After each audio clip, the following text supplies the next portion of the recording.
jërëjëf mon cher ami maa ngi lay gërëm bu baax di sant yàlla bu baax di julli si yeneen bi mais également di sant Serigne Touba suñu yaakaar tey ak ëllëg élection yi dañ doon ñaan dugg si ak jàmm génn ci ak jàmm donc suñu borom defal nañu loolu te li nga xamante ni tamit bëggoon nañu ko muy sunu candidat gagné dès le premier tour yàlla également defal nañu ko comme ni nga ko waxee ñun sunu mouvement bi muy mouvement national des handicapés libéraux dama nekk coordonnateur bi ñu dikkoon bokk ci coalition Adiana bi xam ni le président Thierno Lo moo ko jiite may profito également ci occasion bi di ko remercier mais di ko sant ci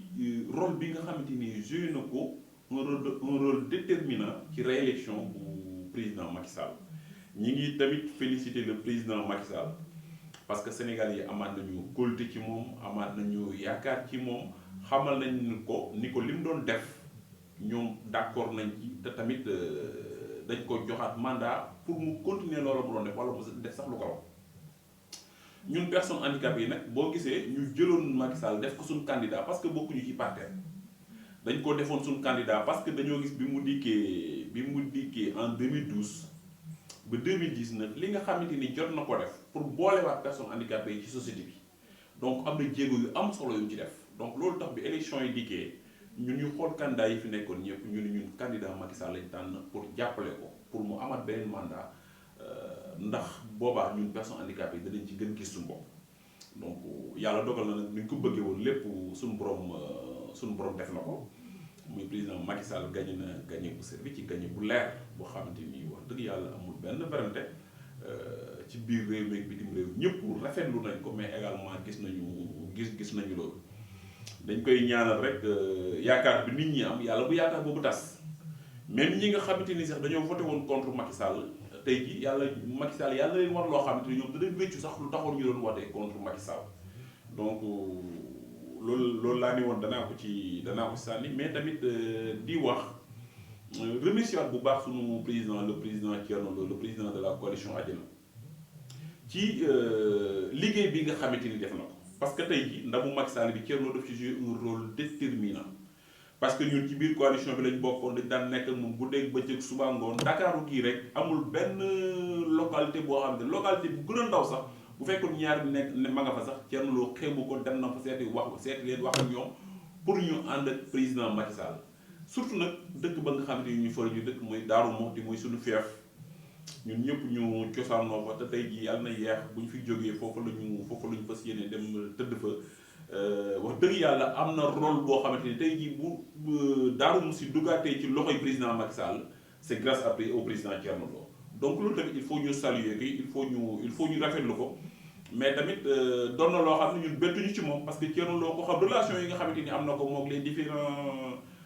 président conseil rural depuis mu nekkee PDS ak bii nga xamante ne tamit mi ngi yor parti boppam relation yu fraternelle yi la relation yu dëgër yoo xamante ni relation yu am solo la donc loolu daa tax ñun ñëpp dañoo boot woon ci ginnaawam àndoon doon liggéey président Macky Sall pour que arrondissement Darou Mousty mën dugg ci loxoy président Macky Sall donc mën naa tamit ni bu département Kébémer tegoo tey ci loxoy président Macky Sall c'est grâce au président Thierno Lo parce que boo Darou Mousty moom boo ko gañee rek gañe nga Kébémer parce que Darou Mousty ginnaaw Louga moom moo ëpp mbooloo ci département ba Kébémer donc ku jox président Macky Sall arrondissement Darou Mousty yaa ko jox aussi département bu Kébémer donc loolu le président Thierno Lo def na ko mais loolu tamit comme ni ma waxee léegi du lu nu bett ci moom parce que Darou Mousty yàgg na fa dem ci groupement de femmes yi ci nit ñi di waxtaan ak ñoom di leen defal ay projet di leen defal ay formation pour ñooñu ñu mën a moom seen bopp moom politique de développement lay def donc tey jii bi mu xaree tànk tubay dikk jël lu mën ak lu mënul alalam ak alalu mbokkam alalu xaritam yépp def ko ci pour que Macky Sall falwaat tey jii bi Macky Sall gagné Darou Mousty ñun bettuñu mais noonu mu ko defee Darou Mousty la ko defee Dakar gi parce que Dakar ñi ngi doon ànd ak moom toujours guddeeg bëccëg suba ngoon son bu dee président Thierno Lo dugg na fa muy guddi muy bëccëg xeebul ñaar xeebul ñetti képp koo xam ne xalaatoon ni mën na dikk jàppale Macky Sall pour mu falwaat Thierno Lo da doon dem di la seeti di waxtaan ak yow pour que ndam li ñu am tey mu mën a am kon tey jii yoon la ñun ñu remercier ko féliciter ko ñu doon ànd ak moom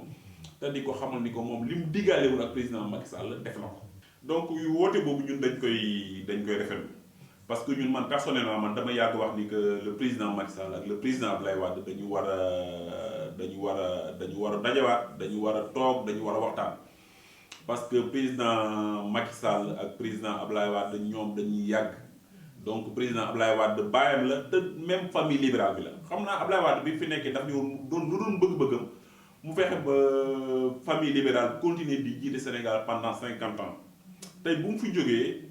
kenn koo xam ne nekkoon na numéro 2 bu parteem moo yor Sénégal et je crois que bëgg-bëggam boobu ba tey ñi ngi si yoon boobu donc jàpp naa ni am na yoo xamante ni je crois que il est temps maintenant que ñu tourner passe bi ñu nekk si leneen parce que Sénégal tamit président Abdoulaye Wade am na lu mu fi def président Macky Sall am na lu mu fi def te président Macky Sall doomam la te yàlla def na ñu falaat ko benn mandat mu amaat 5 ans ci kanamam donc je crois que ñooñu ñëpp ak expérience bi nga xamante ni yàlla dogal na ñu am ko ak xam-xam bi ñu am ak relation yi ñu am buñ dikkee sotti ko président Macky Sall muy président Abdoulaye Wade président Abdou Diouf donc je crois que loolu xamante ni président Macky Sall defoon na ko ci 7 ans yi mandat sax lu ko double ci 5 ans yi nga xamante ni ci lañ jëm loolu ñun personnellement dañ koy rafetlu mais également bëgguma mu yem foofu ndax talal na loxo également opposition bi ku mel le président Idrissa Seck président Macky Sall rakam la ba ñoom yàgg nañ bokk nekk ci biir PDS yàgg nañu liggéey président Macky Sall bi mu faloo en 2012 président Idrissa Seck ñi ko jàppale woon ci la bokkoon tey tamit ñooñu dama bëgg lépp loo xamante dañ ko jàpp ñu dépasse ay intérêt personnel ak yooyu ñu dikk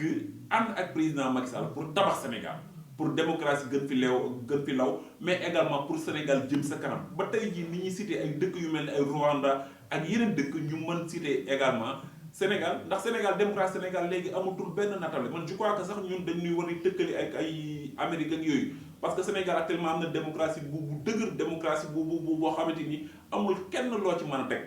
donc leneen li ci des rek mooy doomu Sénégal yi nga xamante ni yàlla def nañu am xam-xam am man-man am kattan ñoom ñëpp ñu dikk boole seen xam-xam boobu seen man-man boobu ba xéewal yi nga xamante ni Sénégal yàlla sotti na ko Sénégal doomu Sénégal yi mën ko jariñoo te man personnellement damay lancer appel boobu te gëm naa ni ñi nga xam tey ñoo nekk ci opposition bi ak ñi nekk ci pouvoir bi da yàlla dana dogal loolu am ba ñoom ñëpp ñu toog waxtaan pour liggéey Sénégal pour lu jëmale Sénégal kanam pour doomu Sénégal yëpp mën a gis